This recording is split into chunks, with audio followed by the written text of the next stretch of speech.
Estamos hoje em mais um Café com CGD. Hoje estamos com a doutora Maíra Arcoverde, advogada com expertise nas áreas de eleitoral e direito digital, com atuação no estado do Rio Grande do Norte, em Brasília, também no estado de São Paulo e também é mestranda em direito constitucional. Hoje vamos conversar sobre as mudanças nas regras eleitorais para o ano 2022. Doutora Maíra, é um prazer recebê-la aqui no nosso programa. Pode fazer a sua apresentação para os nossos ouvintes. Oi, pessoal, primeiro eu gostaria de agradecer demais a oportunidade. Fico muito feliz em voltar ao CCGD, que foi a minha primeira casa, né? Logo antes de eu me formar, foi aqui que eu comecei a entrar na advocacia efetivamente.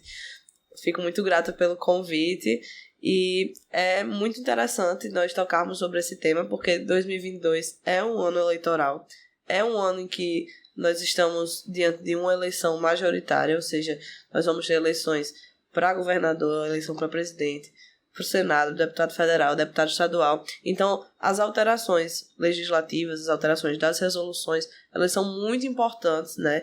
Porque elas vão ditar como vai acontecer esse processo eleitoral que já vem sendo antecipado, de alguma forma, nos últimos meses. Perfeito, doutora Maíra. Normalmente, as regras eleitorais elas acabam se alterando a cada eleição, né? A gente tem eleição no Brasil a cada 2 anos, né, sendo eleições municipais e eleições gerais, e esse ano é um ano de eleições gerais, e aí a mídia já começa a dar repercussão a isso, e no cenário polarizado que nós vemos hoje no país, ainda mais. Mas essas mudanças que nós temos na lei eleitoral são bastante interessantes, ao meu ver. Quais pontos você destacaria das mudanças para este ano? Então, eu acho muito interessante destacar primeiro a modificação através da emenda constitucional número 111 de 2021, na fidelidade partidária. Até antes da emenda, né, nós tínhamos um panorama em que a alteração de partido político ela precisava ser devida a uma justa causa, né? A justa causa ela podia ser considerada uma mudança substancial do programa do partido, alguma mudança efetuada durante o período de 30 dias antes que antecede a eleição, mas agora ficou estabelecido através da emenda constitucional que com a anuência do partido é possível que um candidato que tenha um cargo público, ou seja, que seja, por exemplo, um deputado federal, ele não vai perder seu mandato se ele fizer uma troca, né, de partido para além das condições de justa causa. Ele também vai poder fazê-lo se ele tiver basicamente a anuência do partido. Eu considero isso uma grande modificação, porque nós acompanhamos nos últimos anos várias trajetórias de políticos importantes que fizeram essa migração de partido e que suscitou a dúvida de que se isso era viável ou se não era viável no nosso sistema. Perfeito, doutora. Lembrando aqui também que na alteração recente teve uma mudança também em relação a questão de participação de mulheres e pessoas negras na política. Isso já vem acontecendo nessas políticas afirmativas, por assim dizer, no âmbito eleitoral, e recentemente a gente teve uma mudança significativa, não foi isso? Isso, essa é mais uma modificação super interessante, porque também é uma modificação que veio com a emenda constitucional número 111, e a partir dessa modificação legislativa, os votos computados para candidatos negros e candidatas mulheres vão ser contados de forma duplicada para fins de cômputo, né, de divisão do fundo partidário e do fundo de financiamento de campanha. Então, para esclarecer, né, para quem está nos assistindo, não ter a dúvida, esses votos não vão contar 2 vezes na urna, eles vão contar 2 vezes para a elaboração do quociente, né, do percentual que aquele partido vai receber dali em diante para o fundo partidário e para o fundo eleitoral. Importante destacar que essa medida ela tem uma finalidade transitória, né? Ela é o que a gente chamaria de uma política afirmativa. Então, o propósito é que ela esteja em vigor apenas entre 2022 e 2030. É realmente estabelecido com prazo de extinção, com a finalidade de nós termos um aprofundamento, um aumento no número de mulheres e negros efetivamente votados, né? Não só para preencher as cotas que são estabelecidas pela lei. Entendi. Doutora, também tivemos algumas mudanças de cunho formal, se é que podemos dizer assim, em relação tanto aos horários das eleições, para você ver como às vezes a mudança parece tão simples, né? Sim, verdade. Uma questão de horário, de início e de final, e também em relação ao dia que se inicia o mandato de determinados gestores, né? Que mudanças foram essas em relação a questões formais, tanto de horário quanto de data de posse? O que você pode nos falar sobre isso? Então, eu posso adiantar, né, que a partir de agora o horário de votação vai ser unificado. Quem está nos assistindo provavelmente lembra que normalmente quando nós estamos assistindo a apuração, por exemplo, de presidente da República, sempre tem alguns estados que a apuração demora mais porque as votações foram encerradas posteriormente. Isso não vai mais acontecer. No Brasil nós temos 3 fusos horários, né? 4, perdão. O fuso horário do Acre, Mato Grosso do Sul, Mato Grosso, Roraima, que são um outro, o horário de Brasília e o horário de Fernando Noronha. Agora, todos os horários de votação serão unificados em torno do horário de Brasília. Então, por exemplo, se a votação começa com o horário de Brasília às 8 horas da manhã, em Fernando Noronha, que é 1 hora a mais, vai ser às 9 horas da manhã. Então, me corrija se eu tiver confundido o fuso, mas eu acho que é isso mesmo. E aí vai ficar unificado em todo o Brasil para nós não termos mais essa problemática, enfim, problemática para alguns, de ter alguns estados em que a votação ficava até mais tarde, ou começava muito mais cedo. E aí, para o horário de Brasília. E aí, o outro ponto que o senhor mencionou é que agora nessa eleição ainda vai ficar em vigor a data de 1º de janeiro, mas a partir de 2026, o presidente e o vice-presidente da República vão tomar posse em 5 de janeiro e os governadores e vice-governadores vão tomar posse em 6 de janeiro. É uma espécie de recesso para os novos presidentes, novos governadores, mas é uma modificação que vem também aí quebrando uma tradição muito antiga que a gente tinha, que era no dia 1º de janeiro. E faz até bastante sentido, né? Porque a gente sabe que na prática não existiria muito o que ser feito ali naquele período. Às vezes é realmente a continuação de algum projeto da gestão anterior, então isso foi uma reorganização que pode não parecer muito, mas eu acho que pode resolver alguns problemas de cunho prático, na realidade. Eu concordo, acho que faz muito mais sentido. Dia 1º de janeiro é feriado universal, literalmente. Dia da Paz, né? É o Dia da Paz, é um feriado universal. Acho que não fazia muito sentido. Eu acho que fica bem melhor dessa forma. Doutor, e aí, alinhando as suas duas áreas de estudo, né, tanto o direito eleitoral quanto o direito digital, a gente tem algumas mudanças com relação à questão dos disparos de massa, né, da divulgação de algumas comunicações por meio de redes sociais, e aí incluindo todas elas, das mais variadas que nós temos. E recentemente a gente teve uma resolução, né, do Tribunal Superior Eleitoral que trata desse tema. O que você pode nos dizer acerca disso? Em que contexto isso surge? Né? Se há ou não alguma relação com a LGPD, né, a Lei Geral de Proteção de Dados, nesse contexto? Isso. A partir da nova resolução, o disparo em massa ele fica regulamentado, porque o que acontecia nas últimas 2 eleições, por exemplo, que isso já era mais frequente, é que existia o disparo em massa para traduzir, né, para quem não tem muita familiaridade com essas terminologias. O disparo em massa é, por exemplo, a lista de transmissão. Então, você fazer uma lista de transmissão e fazer a divulgação do seu conteúdo de campanha a partir daquela lista de transmissão. Então, isso fica regulamentado, mas com a observação, com o cuidado sempre de fazê-lo dentro das normas de proteção de dados. Então, a coleta, né, dessas informações de número de telefone, por exemplo, ela precisa ser feita de forma consciente pelo indivíduo que está recebendo aquela mensagem. Essas políticas têm sido bastante elogiadas, né, tanto pelo cumprimento da legislação de proteção de dados, quanto também para combate a fake news, para uso, até para combater o abuso de poder econômico em algumas situações, de quem contrata serviços com esse objetivo, não é isso? Isso. O intuito é que isso aconteça sem... Os disparos em massa, eles aconteçam sem uma contratação de serviço de fake news, digamos assim. Nós estamos observando em nível nacional e global até, que existe uma tendência de empresas que prestam o serviço de disseminação de fake news, né? A finalidade do Tribunal Superior Eleitoral é regulamentar para evitar que isso aconteça. Então fica autorizado, disparo em massa, ficam autorizadas as listas de transmissão, mas sempre dentro dos termos da LGPD, então observando, além da LGPD, a verdade, a legalidade, para evitar justamente disparo de fake news, que assim, foi em 2018 uma grande discussão. Perfeito.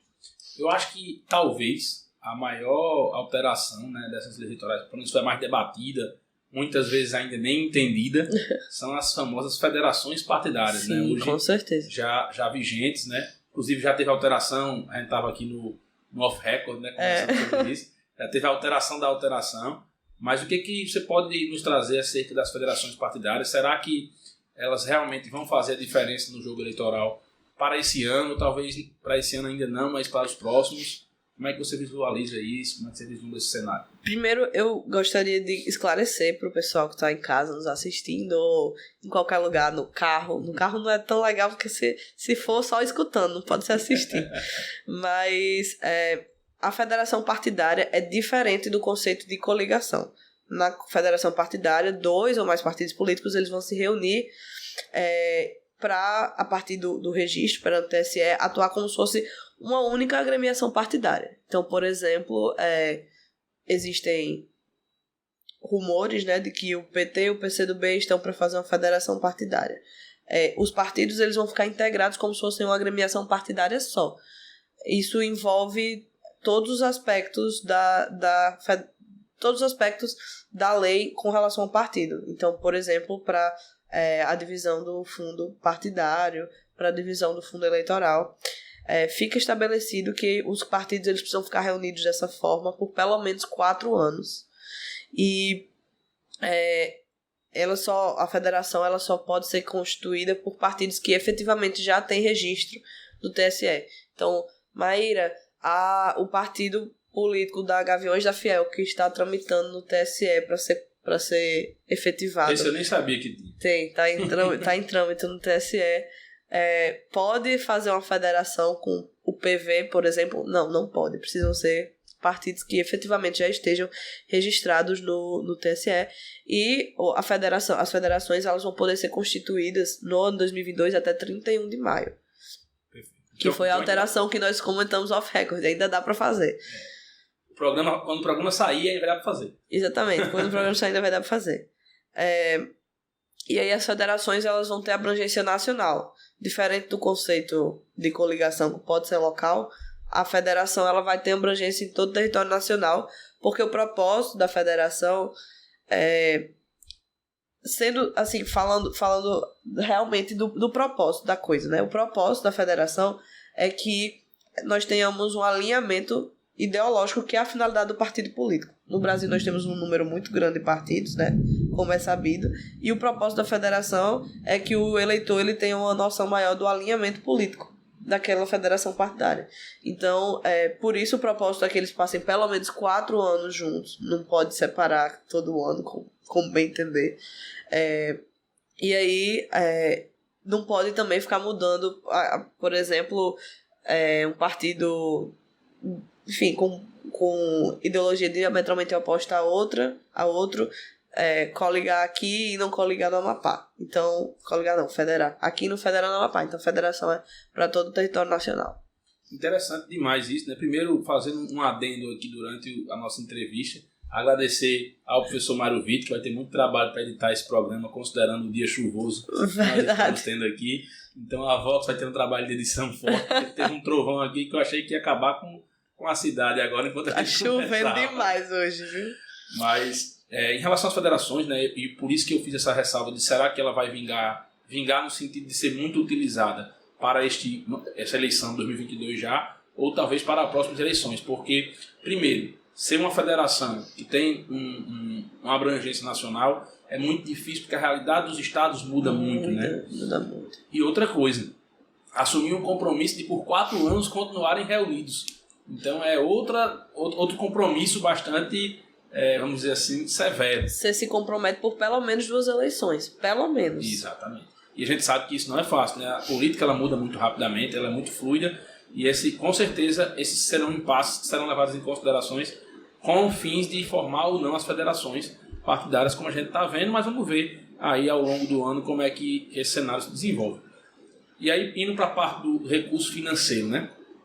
A gente teve algumas mudanças também em relação à questão de arrecadação de recursos financeiros para as eleições de 2022. Que mudanças foram essas e como é que você acha que elas podem impactar nesse cenário eleitoral? Então, a principal mudança é uma mudança que transformou as nossas vidas também. Então, nas eleições não poderia ser diferente, que é a inclusão do Pix como uma forma de arrecadação de campanha. Só que o Pix ele precisa necessariamente ser registrado no CPF ou no CNPJ. Então, ou no CNPJ da campanha ou no CPF do candidato.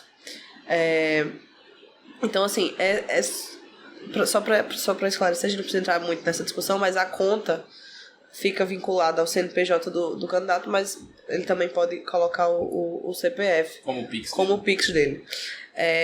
E aí uma outra inovação que todo mundo sabe, né, ficou muito conhecido na mini reforma eleitoral de 2017, que ficou proibido a realização de comícios. Então, comício não pode mais. Mas, agora, como forma de arrecadação, é possível a realização de shows e eventos artísticos para arrecadação de valores, né, para a realização da campanha. Então, eu achei isso assim, uma inovação muito diferente. Não é a mesma coisa do comício, tá, pessoal? Não é a mesma coisa de show, do comício que eu falo, showmício, né? Conhecido showmícios. Não é a mesma coisa. O propósito do showmício era chamar a atenção da população pela força e o poder econômico daquele grupo, provavelmente, com grandes atrações, etc., pagas pelo candidato. Agora, o propósito é realizar eventos artísticos para arrecadarem fundos para a campanha. É interessante lembrar que quando a gente fala em CPF, CNPJ, né, em relação ao PIX, o CNPJ aqui que a gente fala é do candidato, né? Cada candidato faz a sua criação de pessoa jurídica específica, até para fins de prestação de contas ao final, porque a doação por pessoa jurídica continua vedada, né? Foi uma vedação recente, mas que se mantém. E a questão dos showmícios que antes existiam com o intuito de o candidato gastar dinheiro para mostrar a sua força política, né? Aquela coisa toda, ou dele ou do grupo que ele estava vinculado. Hoje não, hoje é o artista quem vai estar ali oferecendo, vamos dizer assim, sua arte com os fins de arrecadar, e aí isso muda um pouco o cenário, vamos dizer assim. Né? Isso, no lugar do eleitor ficar na posição de ludibriado pela força e poder econômico de determinado candidato, ele fica convidado a participar de um evento artístico ou de um show e prestar o seu apoio financeiramente, né, para entrar naquele evento artístico, através, né, e fazer assim o seu apoio, sua ajuda ao candidato que está promovendo aquele evento. Essa mudança foi algo que me surpreendeu, não imaginava também que a gente fosse caminhar nesse sentido, não. Mas vamos ver como é que isso se desenvolve agora nesse ano de 2022. Eu acho que tem muito a ver com... nos últimos anos nós tivemos um aumento muito expressivo, na minha análise, da forma como os artistas têm se posicionado mesmo. Então eu acho que foi uma forma de... não sei, de se adequar a essa nova realidade em que os artistas têm se posicionado bastante, têm demonstrado de que forma eles entendem que enfim, deve ser a política, etc. E eu acho que eles têm demonstrado esse apoio aos candidatos e isso também está repercutindo na forma de arrecadação. Perfeito. E aí a gente teve uma discussão, né, bastante severa no nosso país aí nos últimos anos, especialmente, em relação às urnas eletrônicas, à auditoria dessas urnas, ao voto impresso, e aí, enfim, tem várias nuances dentro dessa discussão. E isso não ficou à margem das mudanças eleitorais para o ano de 2022, né? A gente hoje tem uma mudança em relação à auditoria das urnas, né? Isso. Você poderia falar um pouco mais para a gente sobre isso? De que forma mudou essa auditoria? Ela já existia e agora mudou? Como é que está? Ou agora que tem auditoria, antes não tinha? Já existia auditoria, mas o percentual de urnas a serem auditadas é que aumentou. Agora, de acordo com a nova resolução eleitoral, de 3% a 6% das urnas de determinada zona eleitoral vão ser auditadas. Então, assim, o propósito disso é justamente dar maior transparência ao processo eleitoral, principalmente porque nós sabemos que existem algumas correntes, né, de pessoas, de cidadãos que tem feito questionamentos sobre a inviolabilidade da urna eletrônica. Então, o propósito dessas auditorias é realmente dar maior transparência ao processo eleitoral. Elas já aconteciam, mas agora houve uma ampliação da sua realização.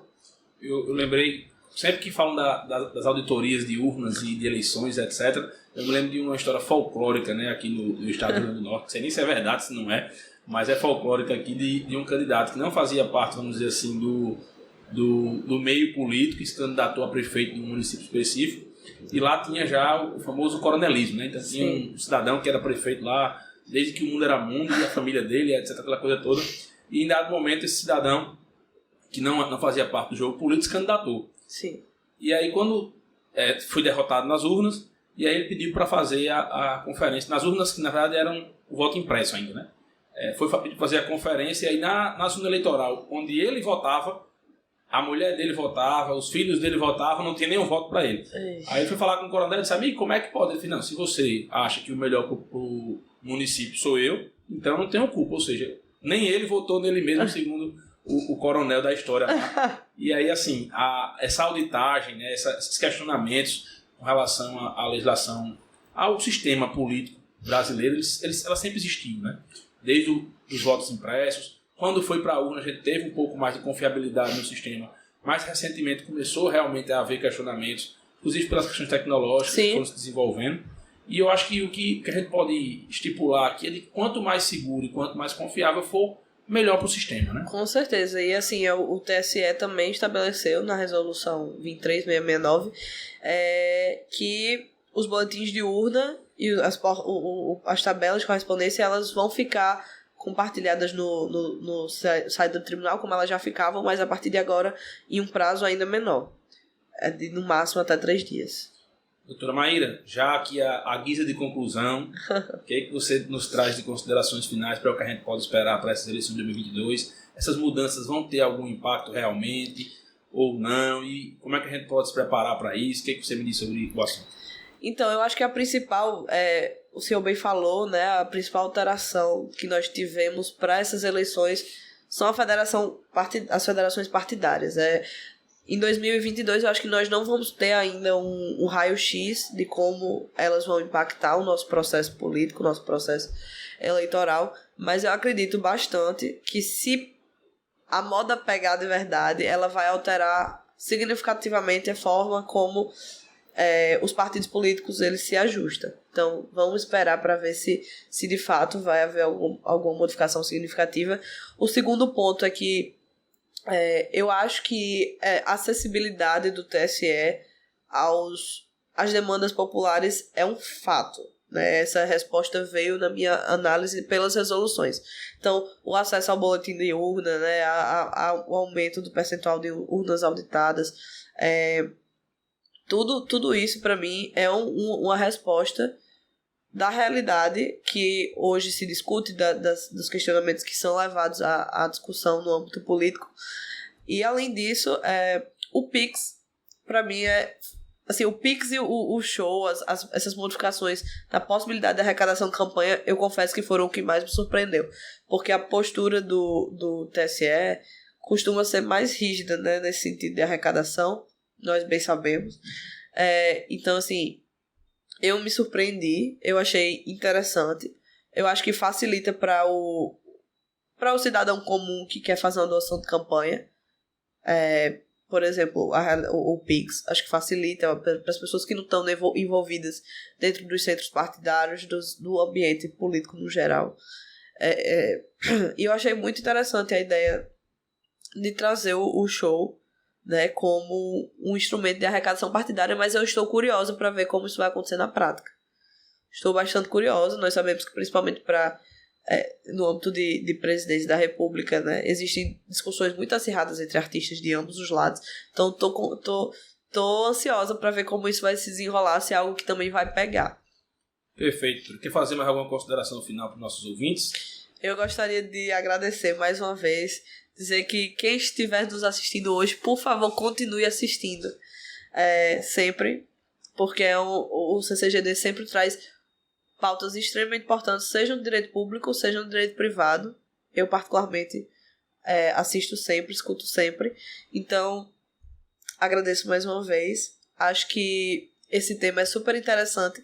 Quem tiver mais dúvidas, mais curiosidades, o site do TSE é um dos melhores sites públicos do Brasil. Então, assim, no site do TSE você encontra de verdade tudo. Assim, é realmente um site que deveria servir, inclusive, de modelo para outros sites públicos, porque é um site muito bem alimentado. Então, se você ficou com curiosidade de saber mais sobre as alterações, sobre o processo eleitoral, as regras, eu sugiro realmente acessar o site do tribunal.